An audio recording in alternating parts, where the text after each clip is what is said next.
നമസ്കാരം. ഇപ്പോൾ കഴിഞ്ഞ കുറച്ച് ദിവസമായി കസ്റ്റംസിൻ്റെ റെയ്ഡ് തുടരുകയാണ്.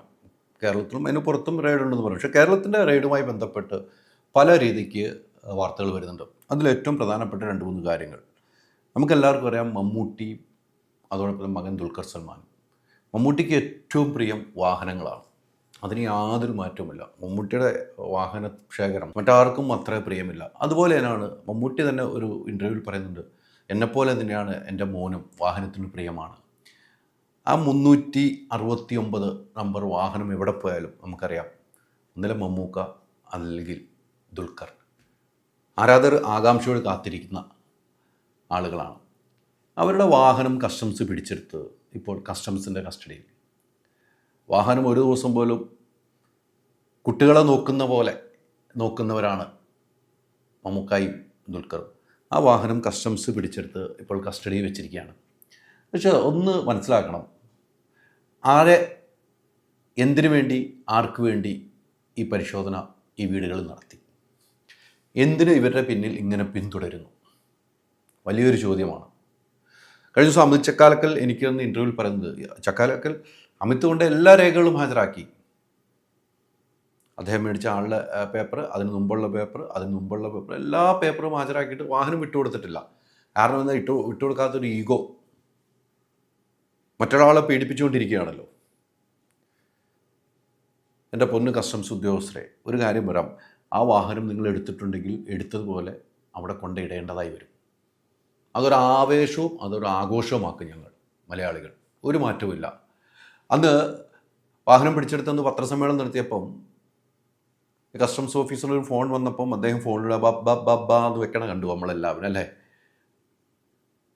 അതാരാണ് വിളിച്ചത്, എന്തിനാണ് വിളിച്ചതെന്ന് മനസ്സിലായി. അദ്ദേഹത്തിന് അതിന് കിട്ടി. അപ്പോൾ ആരുടെയോ പ്രേരണയ്ക്ക് വഴങ്ങി ഈ വാഹനങ്ങൾ പിടിച്ചെടുക്കാൻ ഇറങ്ങി തിരിച്ചതാണ് ഇവർ. ഇതുമായി പെട്ട് ദുൽഖർ കോടതിയെ സമീപിച്ചു. കോടതിയിൽ സമീപിക്കുകയും അദ്ദേഹം കൃത്യമായി കോടതിയിൽ കാര്യങ്ങൾ ബോധ്യപ്പെടുത്തുകയും ചെയ്തു. തൻ്റെ ലാൻഡ് റോവർ വാഹനം പിടിച്ചെടുത്ത കസ്റ്റംസ് നടപടി നിയമവിരുദ്ധമാണെന്ന് ദുൽഖർ ഹർജിയിൽ ചൂണ്ടിക്കാട്ടി കഴിഞ്ഞ ദിവസം. എല്ലാ നിയമ നടപടികളും പരിശോധനകളും പൂർത്തിയാക്കിയാണ് ഞാൻ വാഹനം വാങ്ങിയത്. അതിൽ നിയമവിരുദ്ധമായി ഒന്നുമില്ല. ദുൽഖർ കോടതിയിൽ കൃത്യമായി ഹർജി പറയുന്നുണ്ട്.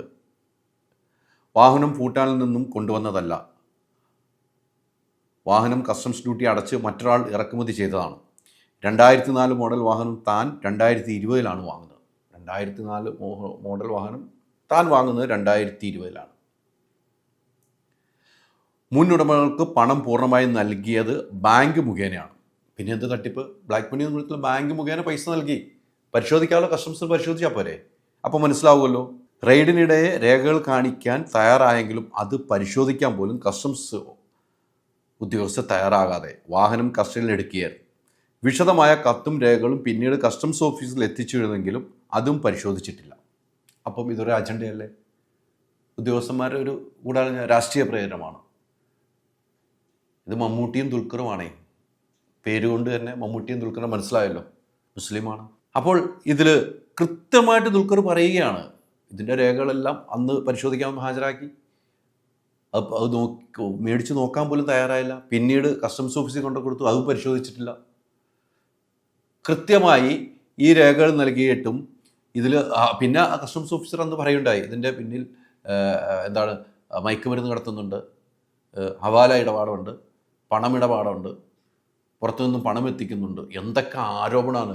വാഹനം പിടിക്കാമെന്ന് വാഹനം പിടിച്ചതിൻ്റെ കാര്യം പറയുക അല്ലാതെ വേറെ എന്തൊക്കെ കാട് കയറിയാണ് ഇദ്ദേഹം പറഞ്ഞത്. ഇപ്പം എവിടെ ഇദ്ദേഹത്തിന് കാണാനുമില്ല, ഒരനക്കവുമില്ല. ഇതിൽ കോടതി കൃത്യമായി ഇടപെട്ട് പറഞ്ഞത് എന്താണ്? കസ്റ്റംസിന് വിശദീകരണം തേടിയിട്ടുണ്ട്. ചൊവ്വാഴ്ച വിശദീകരണം നൽകണം. ചൊവ്വാഴ്ച കോടതി കേസ് വീണ്ടും പരിഗണിക്കും. ഇതിൻ്റെ തൊട്ട് പിന്നാലെയാണ് ഇന്നലെ ഒരു വാഹനം പിടിച്ചിരിക്കുന്നു.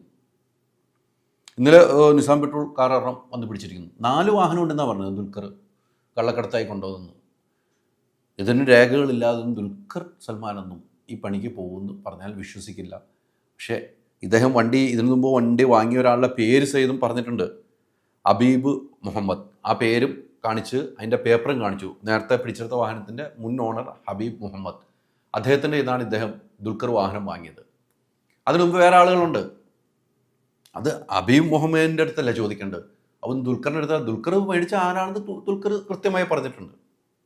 അപ്പം ഇതൊരു ഗൂഢാലോചനയാണ്, ഇതിൻ്റെ പിന്നിൽ ഉള്ള ലക്ഷ്യം വേറെയാണ് എന്ന കാര്യത്തിൽ സംശയമില്ല. പൊന്ന് ഉദ്യോഗസ്ഥരെ, നിങ്ങൾ പിടിച്ചുകൊണ്ടുപോയ 369 എന്ന നമ്പറുള്ള വാഹനം ഒരു പോറൽ പോലും, ഒരു എന്താ പറയുക, ഒരു അഴുക്ക് പോലും ഇല്ലാതെ തിരിച്ചു കൊണ്ടിടുന്ന ഒരു ദിവസമുണ്ട്. വൈകാതെ ആ ദിവസം വരും. അത് കേരളത്തിലുള്ള ആരാധകർ ആഘോഷമാക്കും. അങ്ങോട്ട് പോയ അതിനപ്പുറത്തെ സ്പീഡിൽ തിരിച്ചിവിടെ വരും എന്ന കാര്യത്തിൽ സംശയമില്ല. കോടതി അങ്ങനെ ഇടപെടും. എന്തായാലും ഇതൊക്കെ ഒരു പ്രഹസനമാക്കാനാണ്, ഇതൊക്കെ വേറെ വഴിത്തിരിവുണ്ടാക്കാൻ വേണ്ടിയുള്ള ഒരു റെയ്ഡാണ്. ഭൂട്ടാനിൽ നിന്നും വാഹനം കൊണ്ടുവന്ന് മറ്റാളുകളിലേക്ക് പോകാതെ, അങ്ങനെ പോയിട്ടുണ്ടെങ്കിൽ മറ്റാളുകളിലേക്ക് പോകാതെ നേരെ ലക്ഷ്യം വെച്ച് ദുൽഖറിൻ്റെ വീട്ടിലും മമ്മൂക്കായുടെ വീട്ടിലും അമിത് ചക്കാലക്കൽ, അദ്ദേഹമൊക്കെ വെറും ഒരു പാവമാണ്, അദ്ദേഹത്തിൻ്റെ വീട്ടിലും, പിന്നെ പൃഥ്വിരാജിൻ്റെ വാഹനം അപ്പോഴേ ഒന്നുമില്ല എന്നവർ കണ്ടെത്തുകയും ചെയ്തു. ഇതൊക്കെ പൃഥ്വിരാജിൻ്റെ സിനിമ, അതിൻ്റെ പിന്നിലുള്ള പ്രശ്നങ്ങൾ, ഇതെല്ലാം കണക്ക് കൂട്ടുമ്പോൾ ഇതൊരു അജണ്ട വെച്ചുള്ള പ്രവർത്തനമാണ്. ആ പ്രവർത്തനത്തിന് എന്തായാലും മലയാളികൾ ആരും വിശ്വസിക്കില്ല എന്ന കാര്യം ഓർമ്മപ്പെടുത്തുകയാണ്. എന്തായാലും ദുൽഖറിൻ്റെ മമ്മൂക്കായുടെയും ഇഷ്ടവാഹനങ്ങൾ നിങ്ങൾ പിടിച്ചെടുത്തിട്ടുണ്ടെങ്കിൽ അത് തിരിച്ചു കൊണ്ടിട്ടേ മതിയാകൂ. രേഖകൾ പരിശോധിച്ച് രേഖകളുടെ അടിസ്ഥാനത്തിൽ നിങ്ങൾ തിരിച്ചു കൊണ്ടുവരണം. കൊണ്ടുപോയതിൻ്റെ സ്പീഡിൽ അടുത്ത ദിവസം കൊണ്ടുവരും. അത് ആഘോഷമാക്കാൻ മലയാളികൾ തയ്യാറായിട്ടിരിക്കുകയാണ്. പൂവ് പോലൊരു പുട്ടുണ്ടേ അജ്മിയുടെ പുട്ടും.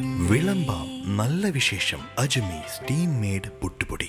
25 കാറുകൾ, 30 സ്കൂട്ടറുകൾ, 30 ഗോൾഡ് കോയിൻസ്, 60 ഇന്റർനാഷണൽ ട്രിപ്സ്, ദിവസേന 1 ലക്ഷം രൂപ, 25 കോടി രൂപയുടെ ഡിസ്കൗണ്ടുകളും സമ്മാനങ്ങളുമായി മൈജി ഓണം മാസോണം.